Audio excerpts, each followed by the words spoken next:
À 7000 km de la métropole, les Antilles françaises s'égrènent aux confins de l'océan Atlantique et de la mer des Caraïbes en une succession d'îles dont les deux plus grandes réunies, la Guadeloupe et la Martinique, représentent à peine le tiers de la Corse.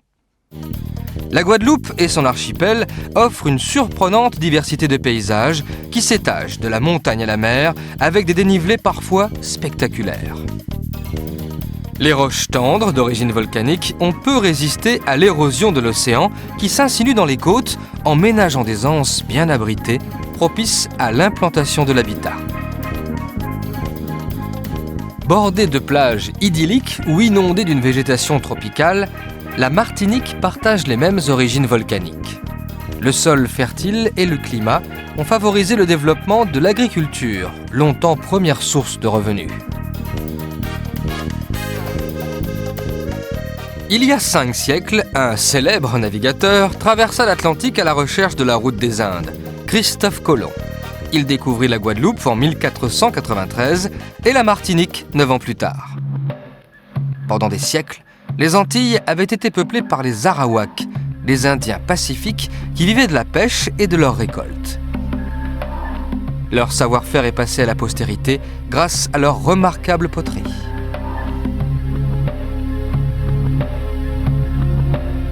Les Arawaks furent exterminés par les redoutables Indiens Caraïbes, qui furent à leur tour anéantis par les conquérants européens. Ces derniers eurent alors besoin d'une main-d'œuvre qu'ils importèrent d'Afrique pour récolter la canne à sucre.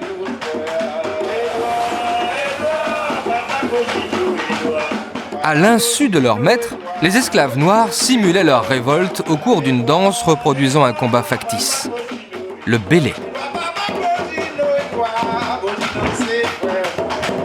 La traite des Noirs fut abolie à la Révolution avant d'être rétablie par Napoléon. Le Français, Victor Schœlcher, joua un rôle déterminant contre l'esclavage en faisant voter le décret qui l'abolit définitivement en 1848.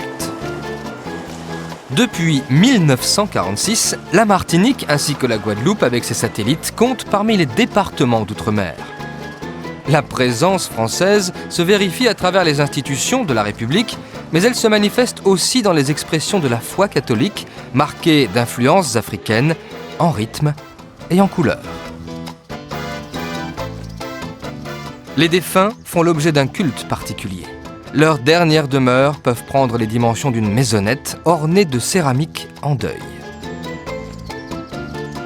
Le soir de la Toussaint, les bougies, par milliers, éclairent la nuit qui chancelle. C'est en Inde que les planteurs trouvèrent une nouvelle main-d'œuvre une fois l'esclavage aboli. La communauté indienne, bien intégrée, a conservé ses rites et ses coutumes. Les temples se remplissent lors des cérémonies sacrificielles. La canne à sucre a longtemps été la principale ressource des Antilles.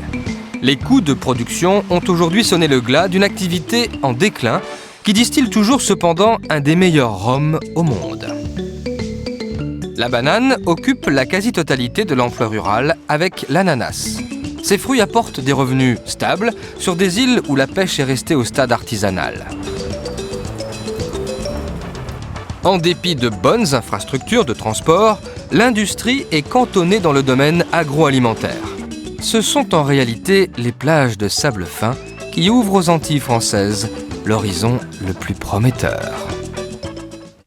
Comme un papillon aux ailes déployées, la Guadeloupe se compose de 2 parties. La basse terre, très escarpée à l'ouest, et la grande terre, plane et peu élevée à l'est.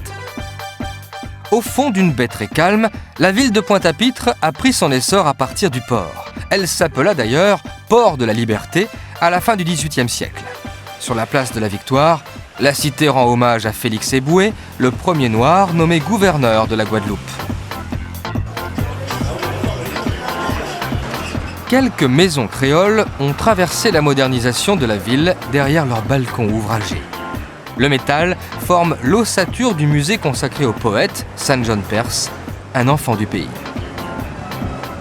Les mêmes structures métalliques protègent le marché Saint-Antoine, qui se répand largement sur la chaussée, emporté par la diversité des produits. Côté épices, les Guadeloupéens en connaissent un rayon. Il y a tous les épices de la Guadeloupe. Il y a Les épices qu'on peut trouver, il y a la moutarde, il y a fenouil, girofle, coriandre, safran. Certains produits se présentent sous des aspects inhabituels, mais l'usage est connu. Ça, c'est du cacao pour préparer un bon chocolat chaud. Aux premières heures de la journée, le marché aux poissons s'anime. Selon la taille des prises, on peut savoir d'où elles proviennent. Dans les récifs coralliens près des côtes sont cantonnées les plus petites espèces. La Grande Terre n'est pas plus vaste que sa voisine, mais elle s'étire au bord de l'océan. Non loin de Pointe-à-Pitre, la commune du Gosier s'ouvre directement sur la mer, avec laquelle elle forme un couple harmonieux, favorable au développement du tourisme. Cette expansion ne se fait pourtant pas au détriment de sites comme l'îlet du Gosier, dont le phare facilite l'accès au port de Pointe-à-Pitre, cerné de redoutables bancs de corail. La plage du Gosier bénéficie aux nombreux établissements hôteliers installés à proximité immédiate. Dans les années 1990, le développement des capacités d'hébergement a été spectaculaire puisque le nombre de chambres a augmenté de moitié.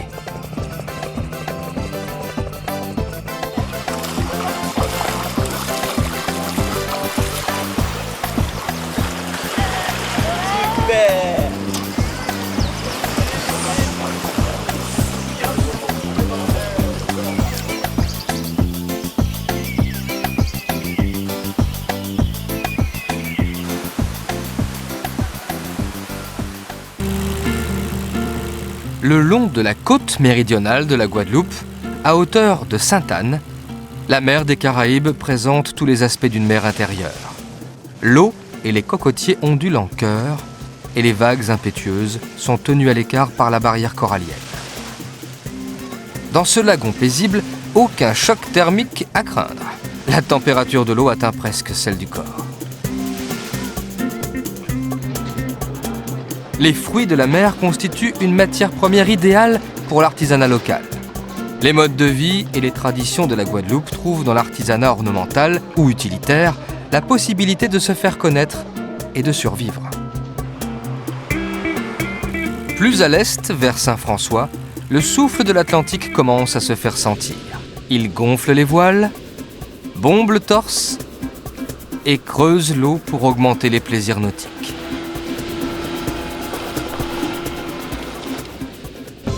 Sur la plage des Raisins Clairs, il n'y a pas plus de vignes que de vigneronnes. Mais parmi la végétation favorisée par la générosité du climat tropical, ce sont les flamboyants qui se distinguent par le feu de leur décor floral. La réputation des pêcheurs de Saint-François a dépassé les limites de la localité. Hélas, les techniques ancestrales ne peuvent rien contre la raréfaction du poisson. Résultat, la pêche ne procure plus qu'un revenu de complément qui s'ajoute aux produits d'une terre heureusement prodigue. Tournée vers la mer, Saint-François semble bien calme après l'animation qu'elle a connue jusqu'au siècle dernier. En effet, les clubs de golf ont remplacé les cannes à sucre sur un magnifique 18 trous dessiné par l'un des meilleurs spécialistes au monde.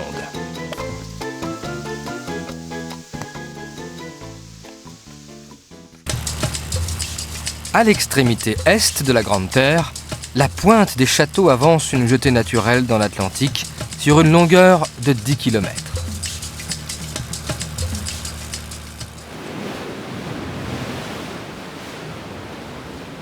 L'océan supporte mal cet affront et lance ses rouleaux à l'assaut de l'impudente langue rocheuse. Les baigneurs doivent se méfier d'une fougue pas toujours contrôlée.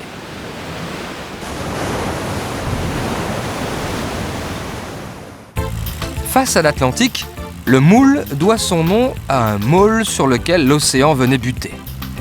Le port y a gagné en quiétude et la localité en attrait car sa fondation, à la fin du XVIIe siècle, est antérieure à celle de Pointe-à-Pitre. L'urbanisme colonial en hauteur et plutôt guindé contraste avec la nonchalance, la bonhomie et la joie de vivre créole.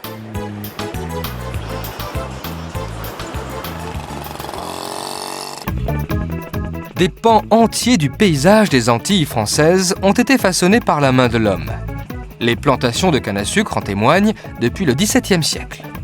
Personne ne sait comment cette plante est entrée ici, mais on a vite compris tout le profit qu'on pouvait tirer d'un végétal dont la teneur en sucre peut dépasser 15%. Dépositaire d'une longue tradition familiale, Hervé Damoiseau connaît parfaitement le processus de fabrication du rhum. On extrait le jus de la canne à sucre, on met ce jus qui s'appelle Vesout à fermenter 36 à 48 heures et ensuite on le passe dans des colonnes à distiller et d'où sort le rhum. Le rhum naturellement sort blanc transparent où on le laisse vieillir pendant 1 an en fût de chêne, donc il devient ambré et ensuite il y a la possibilité de le laisser vieillir 3 ans dans des fûts de moins de 650 litres pour obtenir l'appellation rhum vieux. Tous les chemins ne mènent pas au rhum. La consommation de la canne en jus, par exemple, est très courante sous les tropiques. On produit aussi de l'électricité en brûlant les résidus de canne écrasés, la bagasse.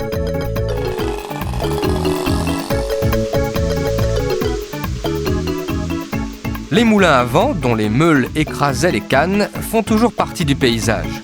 Mais la rouille a grippé les rouages et pour eux, le temps s'est arrêté.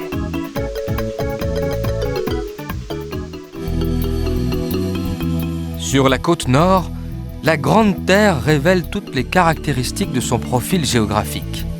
Un vaste plateau calcaire, nivelé par l'érosion et limité à 150 mètres maximum au-dessus du niveau de la mer, comme si la nature avait voulu dégager la vue.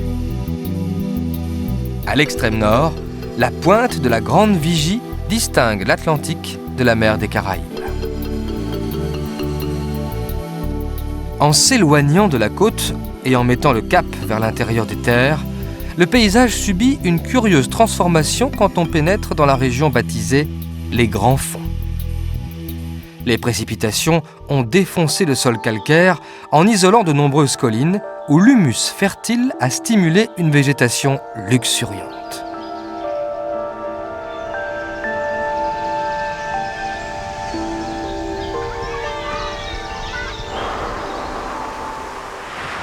Dans les Grands Fonds survit la tradition populaire des combats de coqs. Les volatiles sont armés d'un ergot métallique, puis les spectateurs parient sur les chances des adversaires. La tension monte autour du pit, une arène exiguë dans laquelle les champions se livrent à une lutte souvent fatale. Les oreilles collées à la radio, les amateurs se tiennent informés du déroulement d'une épreuve sportive très courue, le Tour cycliste de la Guadeloupe. Mais la grande foule se déplace à de nombreuses autres occasions, comme la fête des cuisinières, au début du mois d'août. Après la messe à l'église Saint-Pierre-et-Paul, les meilleures cuisinières de l'île forment un cortège bigarré. Dans leurs habits créoles, ces dames révèlent les plus belles pièces d'un savoir-faire sur lequel elles veillent jalousement. Toute la gastronomie antillaise défile ici en procession à travers les préparations les plus spectaculaires d'un patrimoine alléchant. La seule manière de perpétuer les subtilités de la cuisine antillaise, c'est de faire des émules. La Basse-Terre représente l'autre moitié de la Guadeloupe. Plus accidentée et plus verte que la Grande Terre, elle est reliée à celle-ci par 2 ponts qui franchissent un étroit bras de mer, la rivière Salée. Sur les rives de la rivière, une végétation spécifique a élu domicile. Les plantes supportent l'eau salée et composent un biotope très particulier, la mangrove. Au nord, dans le prolongement de la rivière Salée, le grand cul-de-sac marin figure parmi les réserves mondiales de la biosphère.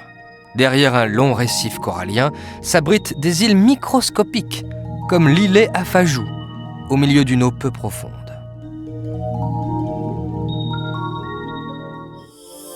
En pénétrant la Basse-Terre, le sol se dérobe sous l'effet d'une érosion implacable. En 3 bonds saisissants d'une centaine de mètres de haut, la rivière du Grand Carbet descend la falaise avec grâce. Même Christophe Colomb fut impressionné lorsqu'il vit ces chutes lors de son 2e voyage aux Antilles en 1493. Au cœur de la Basse-Terre, le parc national de la Guadeloupe nourrit de ses eaux la cascade aux écrevisses. L'alimentation en eau ne faiblit jamais car son environnement extrêmement humide constitue la plus grande forêt pluviale des Petites Antilles. Au saut de la Lézarde, le plongeoir est haut de plus de 10 mètres. Les nuages du large sont arrêtés par les sommets accentués de la Basse-Terre qu'ils arrosent en abondance. Le copieux régime des pluies permet donc d'entretenir une végétation tropicale d'une densité exceptionnelle où la lumière peine à atteindre le sol.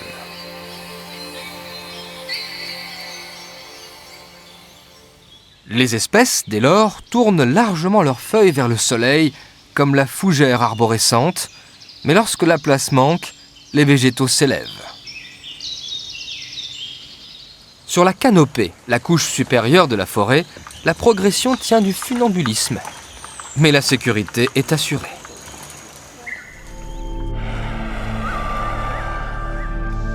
Pour éviter une expédition aléatoire dans un tel foisonnement végétal, l'ancien parc des Mamelles, aujourd'hui parc zoologique, propose un parcours pédagogique où les espèces sont identifiées.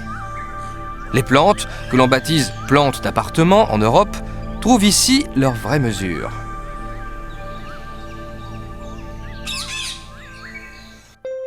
La côte ouest de la Basse-Terre bénéficie du calme de la mer des Caraïbes. Le sol volcanique récent aligne les petites criques en parenthèses successives.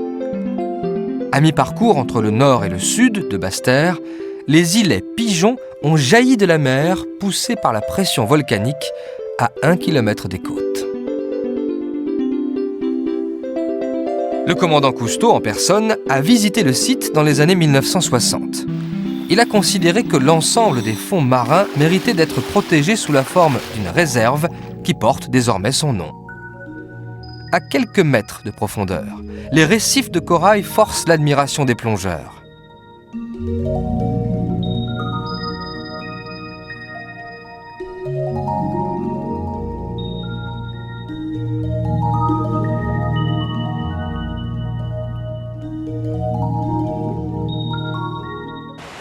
Le phare du vieux fort domine la côte sud.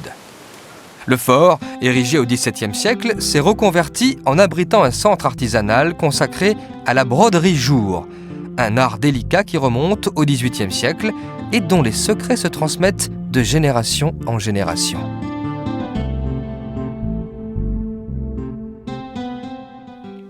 Les plateaux de la côte Caraïbe accueillent des plantations de caféiers depuis le début du XVIIIe siècle. Les baies étaient jadis cueillies à la main par les esclaves. La Guadeloupe produit aujourd'hui 1000 tonnes de café, autour de 1000 tonnes.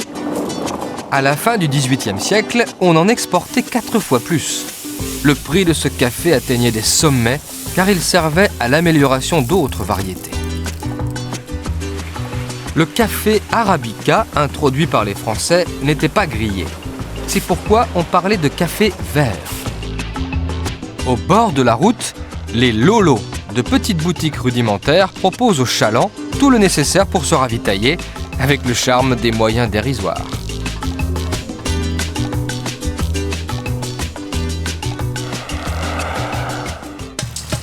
Au sud-ouest, la ville de Basse-Terre descend doucement les pentes de la côte appelée Sous le vent, parce qu'elle est à l'abri des vents de l'Atlantique. Avec ses murs angulaires, le fort d'Elgrès porte le nom d'un militaire français.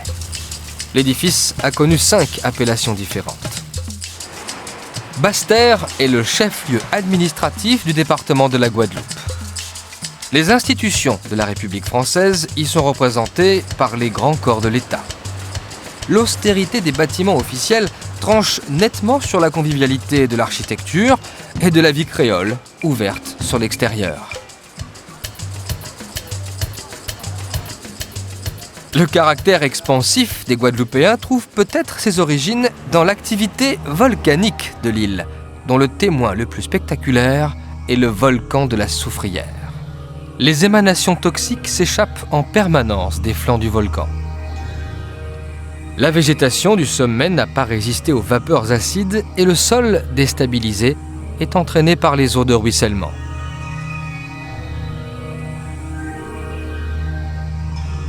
La Soufrière est masquée par les nuages la plupart du temps, Mais en mettant le cap sur la côte et en perdant de l'altitude, l'horizon se dégage.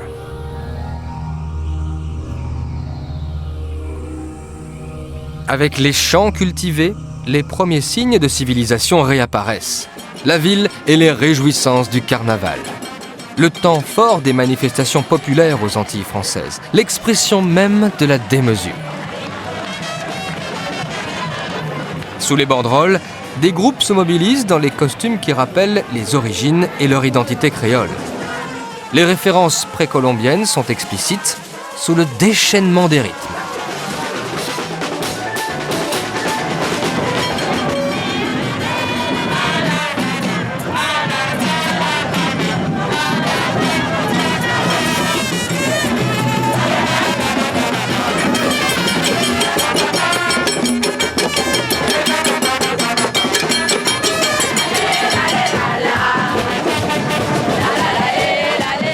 Parfois, ça va trop vite. Oui, au son rauque des lambis indiens, toute l'histoire défile, très vite. Tout y passe, par la dérision et la caricature, sans oublier la saga des esclaves fugitifs et les luttes anticoloniales. Le rythme de la marche s'accélère, comme si les Indiens avaient du temps à rattraper. Une revanche à prendre.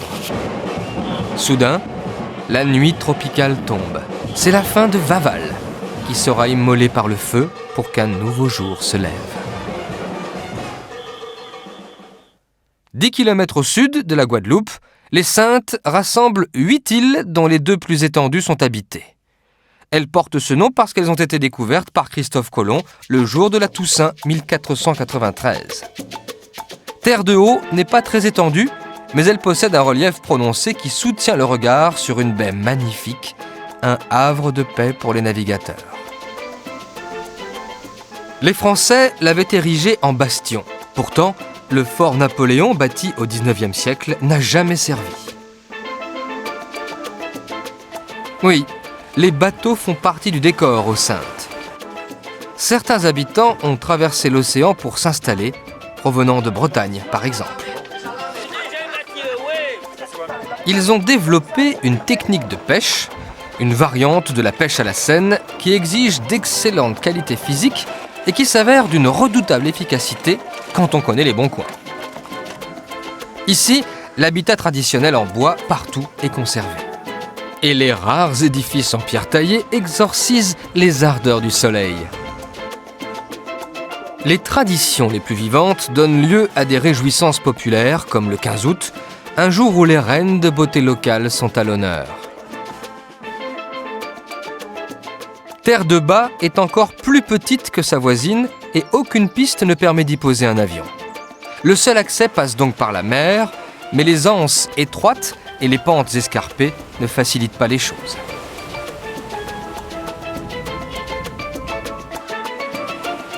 Les collégiens de Terre de Bas pourraient aller à l'école sur l'île voisine, mais ils possèdent leur propre établissement et leurs condisciples refusent de venir. Protection idéale contre le soleil, le Salaco est plutôt réussi.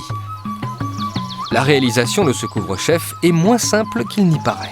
Ça se fait dans une seule pièce, ça. Il n'y a pas de collage. À une 50aine de kilomètres au sud-est de Pointe-à-Pitre, l'île de Marie-Galante ressemble à un sombrero posé sur l'eau, selon l'expression même de Christophe Colomb. L'île, parfaitement plane, ne dépasse pas une centaine de mètres au-dessus du niveau de la mer. Comme les vents ne rencontrent pas d'obstacles, le climat qui règne à Marie-Galante est connu pour sa constance. Sur la côte est, l'île subit la pression de l'océan Atlantique qui ouvre des brèches monumentales comme la gueule Grand Gouffre dans le calcaire impuissant. Mais sur la partie baignée par la mer des Caraïbes, les plages s'évasent autour d'une eau peu profonde, préservée de l'agitation du large par la barrière corallienne. Grandbourg, le centre administratif de Marie-Galante, se trouve à 1 heure de bateau de la Guadeloupe. Capesterre, une autre petite ville, 4000 habitants, a conservé ses lignes des années 1930. Partout le dimanche, une population haute en couleurs sort ses plus beaux atours. Dis Maria! Le marché fait la synthèse des ingrédients culinaires locaux. C'est avec des épinards, il y a des petits lardons là-dedans, et ça s'accompagne avec de la chiquette de morue. Les bonnes fourchettes ont l'embarras du choix dans les Antilles françaises, d'autant que la mer n'est jamais éloignée. Sur différentes îles, la pêche au casier, héritée des Indiens Caraïbes, se pratique encore. Si le progrès technologique permet d'envisager une relative indépendance énergétique, les méthodes artisanales ont souvent été conservées, notamment pour récolter la canne à sucre. Ce travail, fastidieux et harassant, n'a pas évolué depuis le XVIe siècle. La priorité n'est pas le rendement, mais la qualité. Qualité d'un sucre, comme celui produit par l'usine de Grande-Anse, la dernière d'une île où le château Murat rappelle la splendeur d'une époque lointaine. Les chars à bœufs, que l'on décore aujourd'hui pour les fêtes, étaient alors le seul moyen de transport pour les cannes coupées. Le beurre du village.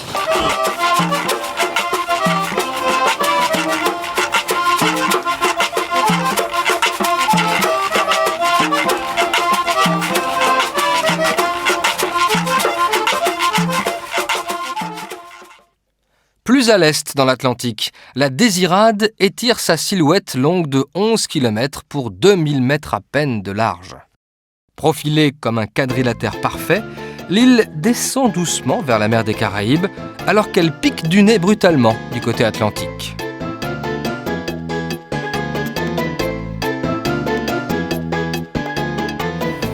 Un vent violent balaie l'île sur toute la longueur d'une lande composée d'arbustes chétifs. Aucun relief sérieux pour contenir les nuages du large, susceptibles de provoquer des précipitations. La flore et la faune se sont donc adaptées à des conditions de vie précaires.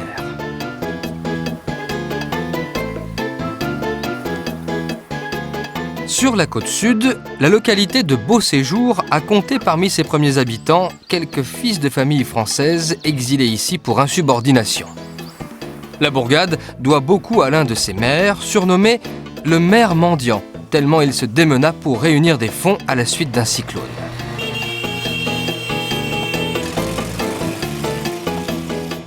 Après des semaines de privation, Christophe Colomb espérait trouver de l'eau sur cette île ingrate qu'il croyait providentielle et qu'il baptisa Deseada, la désirée. Mais il resta sur sa soif. Aujourd'hui encore, c'est l'eau potable importée de la Guadeloupe qui alimente notamment le village de Bémao. De la léproserie en ruine au cimetière voisin, des dizaines de victimes d'une maladie alors incurable sont passées ici depuis le XVIIIe siècle et jusqu'en 1958. Certains malades ont été employés dans une cotonnerie aujourd'hui en ruine. Pour eux, la Désirade était le bout de l'exil. À 200 km au nord-ouest de la Guadeloupe, l'île de Saint-Barthélemy porte le nom du frère de Christophe Colomb. Elle se trouve en dehors des sentiers battus, avant tout parce qu'elle n'est pas d'un accès facile. Les petits avions doivent en effet frôler les sommets avant de plonger vers la piste pour un atterrissage très court.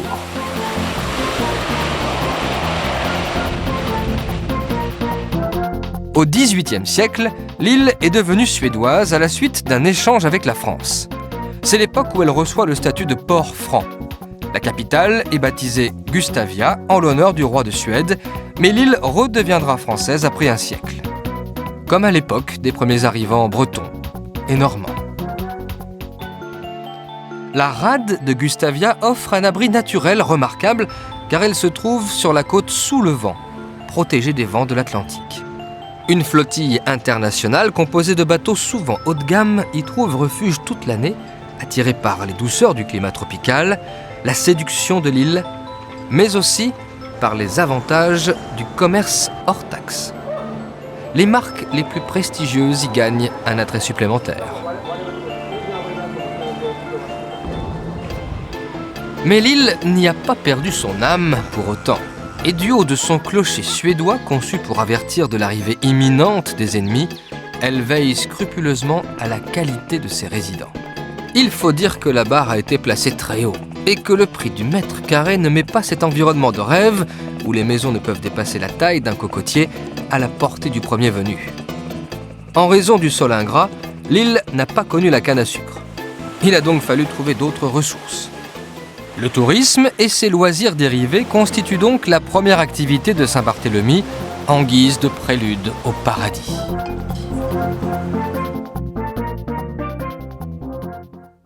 Au nord-ouest de Saint-Barth, l'île de Saint-Martin est partagée entre la France au nord et les Pays-Bas au sud. Les bateaux de croisière font une escale appréciée des Nord-Américains dans le port bien protégé de Philipsburg, la capitale de la partie hollandaise, fondée au XVIIIe siècle. De nombreuses références renvoient de manière explicite à la culture néerlandaise, à travers une langue administrative quelque peu dissuasive pour les non-initiés, avec des pignons à la flamande qui tranchent sur le ciel tropical, et des rues où seuls les canaux manquent pour rappeler Amsterdam. Pourtant, l'anglais est bien la seule langue véhiculaire d'une partie hollandaise tournée vers les loisirs, la détente et les achats de produits de luxe détaxés. La partie française couvre les 2/3 de l'île, mais avec une proportion beaucoup plus importante de plages. Cette disposition naturelle représente un avantage appréciable pour les loisirs et permet de vivre pratiquement les pieds dans l'eau, comme à Grand-Case. Le point culminant, à plus de 400 mètres, donne de l'air aux résidents et du recul au fort Saint-Louis, qui protégeait la localité de Marigot contre les incursions des pirates. L'influence créole est bien présente sur l'île de Saint-Martin, jusque sur le marché du front de mer. L'esclavage fut supprimé dans la partie française 15 ans avant la partie hollandaise. Il suffisait alors de franchir simplement la frontière pour devenir un homme libre. Au milieu de l'arc antillais, la Martinique, 65 km de long, forme un département à part entière, créé la même année que celui de la Guadeloupe. Au bord d'une baie ouverte sur la mer des Caraïbes, Fort-de-France occupe depuis le XVIIe siècle un vaste amphithéâtre naturel, aujourd'hui bien rempli par la croissance urbaine. La ville fut nommée Fort-de-France par Napoléon. Le tiers de la population martiniquaise vit à Fort-de-France. Mais depuis le premier peuplement indien et l'arrivée des colons européens lors de la découverte de l'Amérique, le brassage des races a été permanent. Il s'est longtemps accompli au détriment des populations amenées d'Afrique, réduites en esclavage, jusqu'au jour où Victor Schœlcher en promulgua l'abolition. La bibliothèque dédiée au grand homme évoque le souvenir du député français dans le métal de sa structure. La cathédrale Saint-Louis a beaucoup souffert des catastrophes naturelles. Pour l'assouplir et pour résister aux secousses sismiques, la voûte est soutenue par une ossature métallique. Le dispositif semble rassurer tous les fidèles. Le grand marché foisonne des ressources débordantes de la nature tropicale.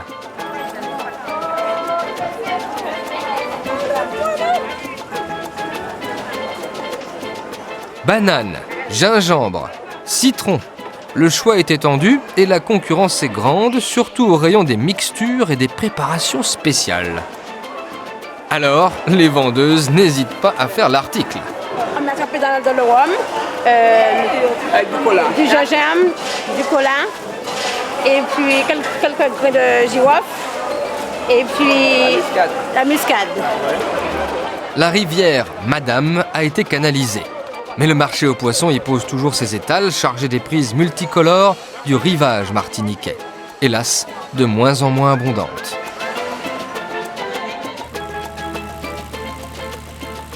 Non loin de Fort-de-France, en mettant le cap plein nord à l'intérieur des terres, la route de la Trace traverse des paysages surprenants. Une réplique du Sacré-Cœur de Montmartre fait une apparition remarquée dans le décor du jardin de Balata. Ici est rassemblée une étonnante collection d'espèces végétales. Fleurs d'anthurium ou de balisier, les plantes rivalisent d'ingéniosité pour capter le regard. La chaleur et l'air saturé d'humidité forment des conditions climatiques idéales pour provoquer le délire d'une végétation débridée. Les fougères arborescentes fournissent les spécimens les plus échevelés. Dans ces conditions, Et même quand on est un enfant du pays, la route de la trace peut désorienter lorsqu'elle disparaît sous la rivière. La végétation aussi désoriente, avec des bambous géants et des palmiers en éventail. Comme il peut tomber jusqu'à 4 mètres d'eau par mètre carré et par an, il faut bien que cette eau s'écoule. Pour la suivre, le canyoning offre un bon compromis entre l'alpinisme et la spéléologie. Quand cela devient trop compliqué, mieux vaut oublier la technique. Dans sa moitié sud, la Martinique découpe ses côtes en d'innombrables refuges pour les bateaux. À la pointe du bout, une langue de terre se déroule sur l'eau et une marina a été aménagée au creux d'un fer à cheval bien sécurisé. Bateaux et équipages y trouvent un havre confortable, très fréquenté en haute saison. Les infrastructures du bord de mer, récemment aménagées, respectent des proportions raisonnables, mais surtout, elles intègrent joliment les éléments décoratifs de l'architecture créole. Ouverts sur la mer, les loisirs s'adressent aux tempéraments les plus divers. Il y en a pour tous les goûts.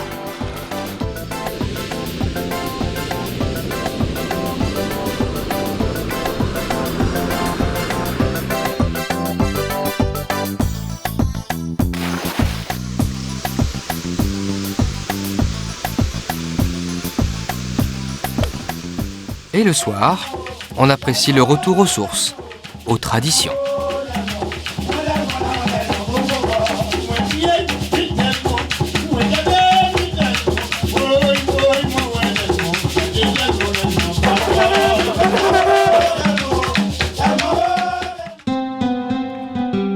Le village de Trois-Îlets, à une trentaine de kilomètres au sud de Fort-de-France, semble bien calme aujourd'hui. Il y reste peu de traces de l'intense activité concentrée jadis sur la canne à sucre, à part peut-être dans les souvenirs. La propriété Vatable dominait du haut de sa terrasse une exploitation sucrière dont la cheminée a cessé de cracher ses vapeurs caramélisées. La famille Tachère de la Pagerie possédait un autre domaine meublé avec élégance. Une des filles de la famille deviendra Joséphine de Beauharnais, femme de Napoléon et impératrice des Français. C'est une ancienne habitation sucrerie qui recouvrait 527 hectares. Et aujourd'hui, il n'en reste plus que 3, puisqu'à la mort de Joséphine, ses héritiers avaient dû tout revendre, puisqu'elle n'avait laissé que des dettes.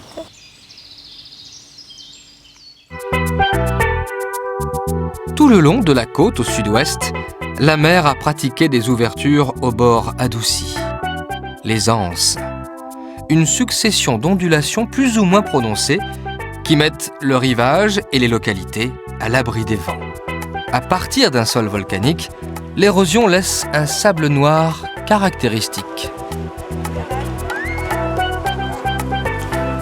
Sur le sable clair d'origine corallienne, les bateaux de pêche portent le nom de l'arbre dans lequel à l'origine ils ont été taillés, le gommier. Leur couleur vive et leur nom de baptême évoquent la foi, l'humour, le tempérament et l'imagination créative des Antillais.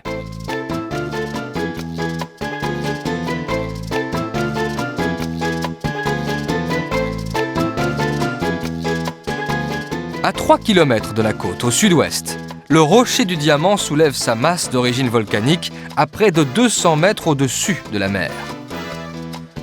Les Anglais le considéraient comme un navire au service de sa gracieuse majesté et certains citoyens britanniques estiment que ce diamant-là fait encore partie des joyaux de la couronne. Un sacré pavé dans la mare des relations franco-britanniques.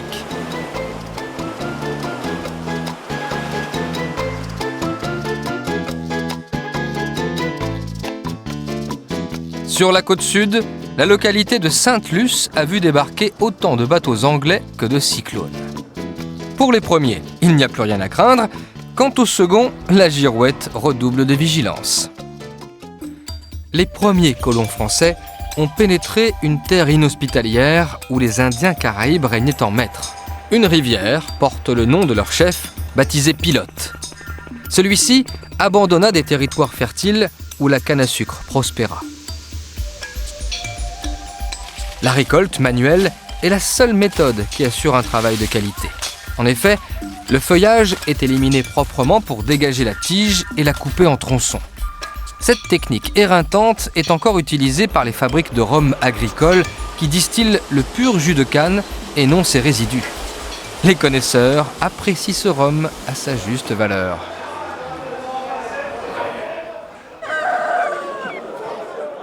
Les effets du rhum attisent les passions lors des combats de coqs qui ont lieu dans le pit.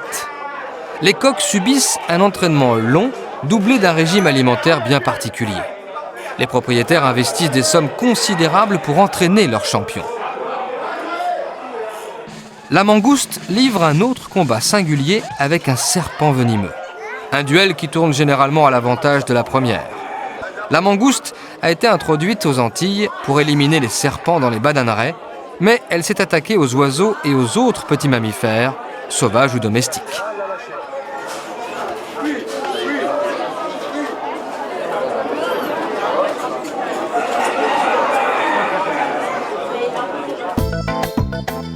Le marin dispose d'un port bien isolé.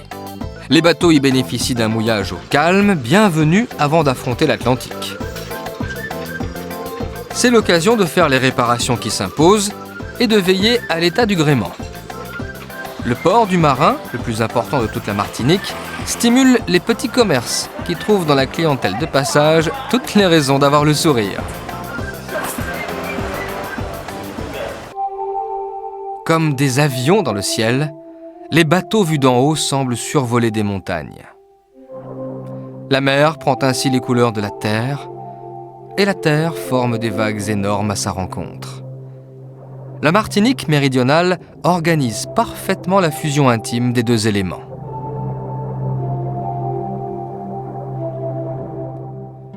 À la pointe sud du département, le village de Sainte-Anne cultive une étonnante ressemblance avec une petite bourgade provençale. Tout y est, la place centrale et la faconde des habitants.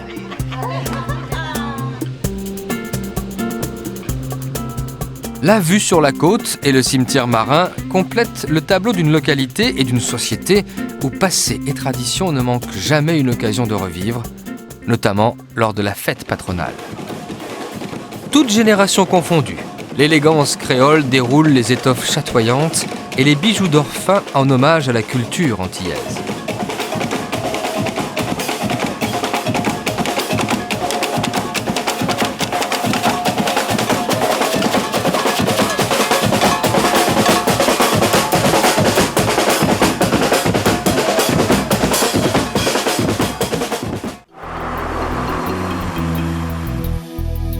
Au sud, la mer des Caraïbes s'enroule mollement autour d'un littoral complice.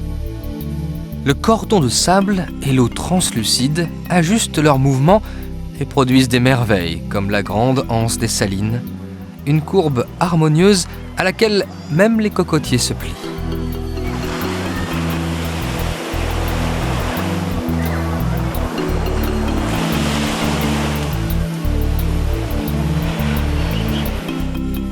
Parfois, les fonds s'approchent de la surface et forment les fonds blancs qui allègent le bleu outre-mer.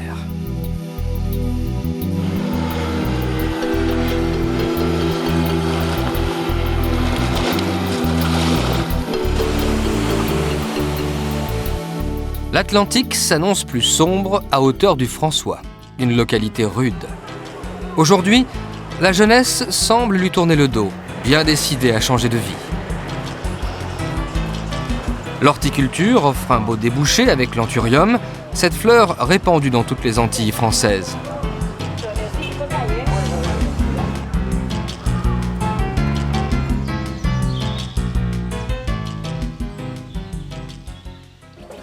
L'événement attire du monde tous les dimanches de juin à janvier et chacun se prend de passion pour la course. Le soleil tape dur, même si le vent atténue sa morsure. Sur la côte atlantique se déroulent les fameuses courses de yole rondes. Ces embarcations allongées à la voile rectangulaire, très difficiles à manœuvrer.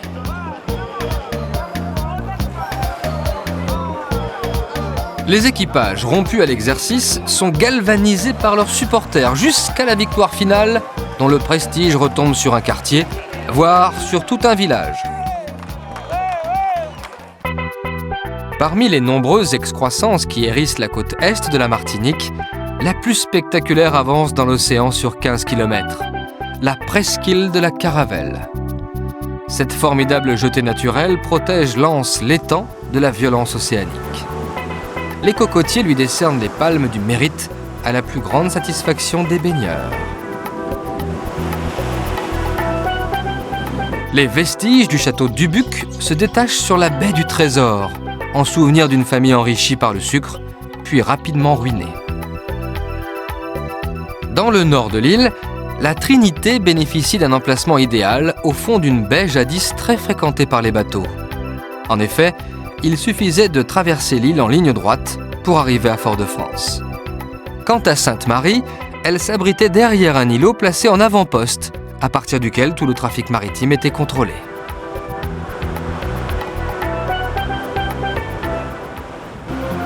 « 50% des terres cultivables sont dévolues aux bananeraies en Martinique et le nord très humide leur est particulièrement favorable. La banane a permis le maintien d'une activité dans les campagnes au moment où la canne à sucre déclinait. Comme la canne, la banane a besoin d'un sol riche et surtout d'énormes quantités d'eau. On estime ainsi qu'un bananier en pleine production exige 50 litres d'eau par jour.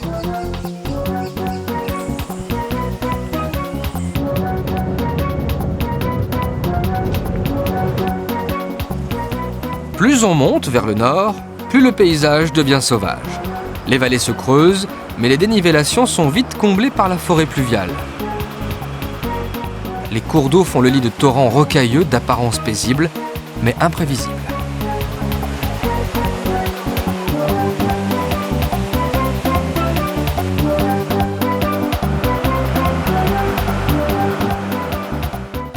Presque annexé par la forêt tropicale, Grand-Rivière marque l'extrême limite de l'implantation humaine au nord de l'île. Le général de Gaulle n'est jamais venu ici et on s'y résigne. Un simple treillis métallique fixé sur une armature de bois, c'est tout le matériel nécessaire à la pêche à la nasse ou au casier. Les gommiers affrontent les eaux sournoises du canal de la Dominique, parfois pour une seule prise. La rudesse du métier se lit sur les visages, burinés comme les falaises. Mais il suffit d'un peu de couleur pour voir la vie du bon côté. Alors, très vite sonne le moment de fondre de plaisir.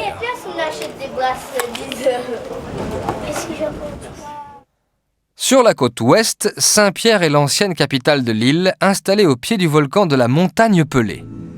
Le cratère, à 1400 mètres, est le plus souvent dissimulé par les nuages. La ville de Saint-Pierre menait une vie élégante et prospère qui lui avait valu d'être surnommée le Petit Paris des Antilles.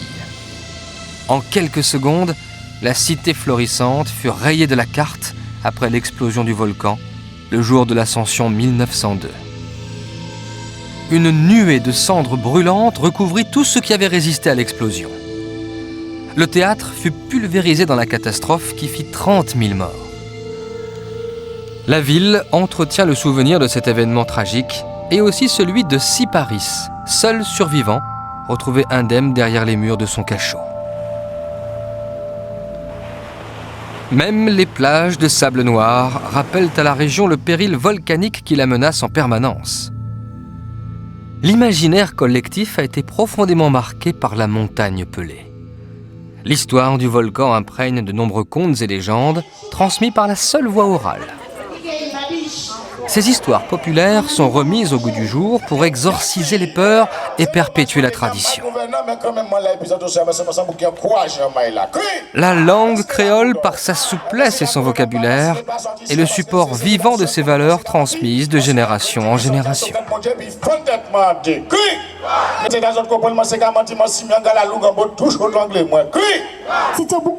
Les plus jeunes ont compris la nécessité de prendre le relais pour retrouver les origines, entretenir les traditions et imaginer l'avenir.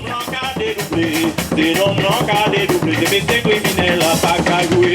Des noms blancs qu'a dédoublé, des noms blancs qu'a dédoublé, des noms blancs qu'a dédoublé, des métiers criminels à pas qu'à jouer. Résigné, maman, c'est les beaux mamans, pensez à maman, des métiers criminels à pas qu'à jouer.